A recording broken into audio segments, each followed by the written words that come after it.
আসসালামু আলাইকুম। ইফতারে খুব সহজে এবং অল্প সময়ে মুচমুচে ও ফুলকো বেগুনি বানানোর কিছু টিপস এবং ট্রিক্স আজকে শেয়ার করব। প্রথমে লম্বা একটা বেগুন স্লাইস করে কেটে নিতে হবে। স্লাইসগুলো খুব বেশি পাতলা বা খুব বেশি মোটা হওয়া যাবে না। এরপর 2 টেবিল স্পুন লবণ পানিতে বেগুনের স্লাইসগুলো 10 মিনিট ভিজিয়ে রাখতে হবে। এরপর একটা ছাঁকনিতে আমরা 1 কাপ বেসন, হাফ কাপ কর্নফ্লাওয়ার,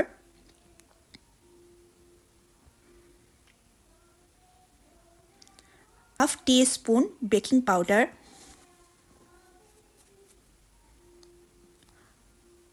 হাফ টি স্পুন হলুদ গুঁড়ো,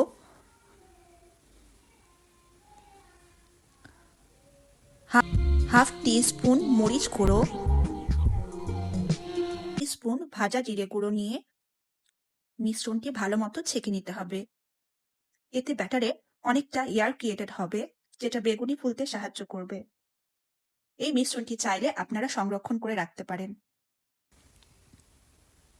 এরপর এখানে 4 টেবিল স্পুন অয়েল দিয়ে একটু মিক্স করে নিতে হবে। 1 টিস্পুন আদা রসুন পেস্ট দিয়ে একটু একটু করে পানি দিতে হবে।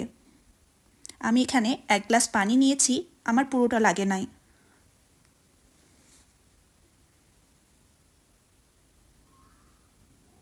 ব্যাটার খুব বেশি পাতলা বা খুব বেশি ঘন করা যাবে না। যখন এভাবে চামচের মধ্যে লেগে থাকবে তখন ব্যাটার রেডি হয়ে গেছে। আমি এখানে একটু লবণ অ্যাড করেছি, লবণ আপনাদের স্বাদ মতো অ্যাড করবেন। আপনারা চাইলে এখানে কালো জিরাও অ্যাড করতে পারেন।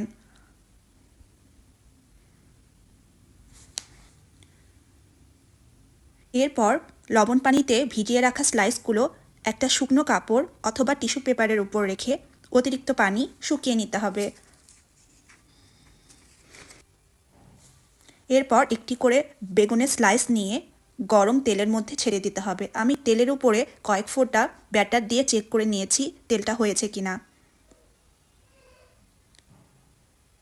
এরপর ভালো মতো তেল গরম করে এই বেগুনের স্লাইসটি ছেড়ে দিলাম।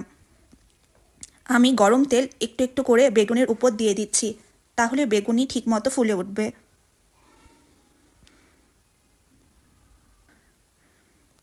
এরপর আমি এটাকে তুলে নেব। এবার আমি এটাকে পরিবেশন করে দেখাচ্ছি। দেখুন এটা কত ক্রিস্পি হয়েছে এবং দুটো বেগুনি একসাথে বাড়িয়ে দিলে খুব সুন্দর একটা শব্দও পাওয়া যাচ্ছে। আশা করি আপনাদের ভিডিওটা ভালো লেগেছে। ভালো থাকবেন, সুস্থ থাকবেন।